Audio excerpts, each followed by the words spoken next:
Okay, let's talk about variables and assignments. When you need to store a value for use later on, they're stored in what's called a variable. One way to store a value in a variable is with what is called an assignment statement. So the general form might look like this. You might have the name of the variable on the left, and then an assignment operator, and then an expression on the right. And what happens is we're taking the value of this expression and we're storing it in the variable that's named on the left. And the way we would read this out loud is the variable gets the value of the expression. So for example, if we wanted to store the number 33 in a variable called num, then we would say num gets the value of, this is the assignment operator here, 33.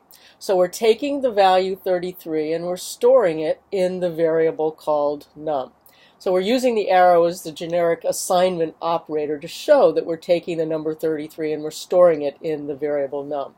So after that, when we use the name of the variable, for example num, what it really means is the value that's stored in that variable. So down here, when we say that we have the expression num plus 2, num right now is still 33, so 33 plus 2 is 35, and we're taking that result, 35, and storing it in the variable result. So now result would have the value 35. Think about what the word variable means. The values of variables can be changed.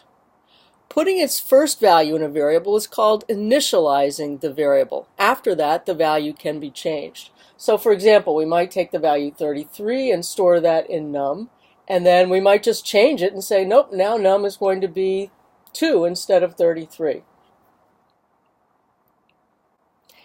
Adding to the value of a variable is called incrementing it.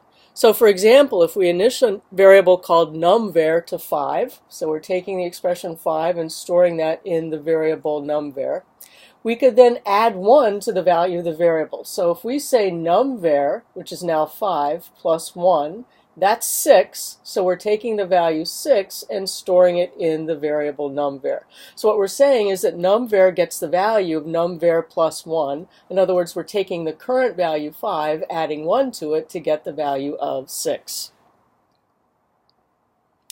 Similarly, if we subtract the value from a variable, that's called decrementing the variable. So we might say, for example, myval gets the value of 11.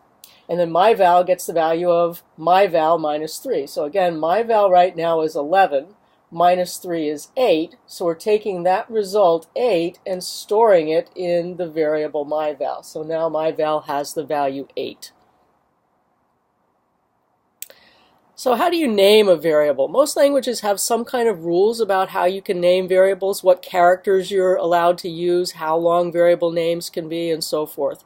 One thing you should always do, however, is you should always make sure the variable names are mnemonic. What that means is that they should make some sense. So using a word radius, for example, for the radius of a circle, instead of some nonsensical thing like XYZQ or whatever.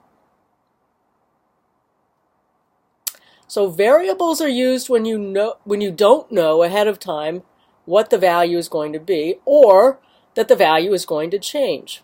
That's what a variable is. A constant, on the other hand, is when you know exactly what the value is and it's not going to change. For example, the value of pi. We know that's 3.1415, etc., etc. So we know exactly what that value is and it's not going to change. Some languages have built-in constants for things like pi, and some languages allow you to define your own, and of course some have both built-in and allow you to define your own constants.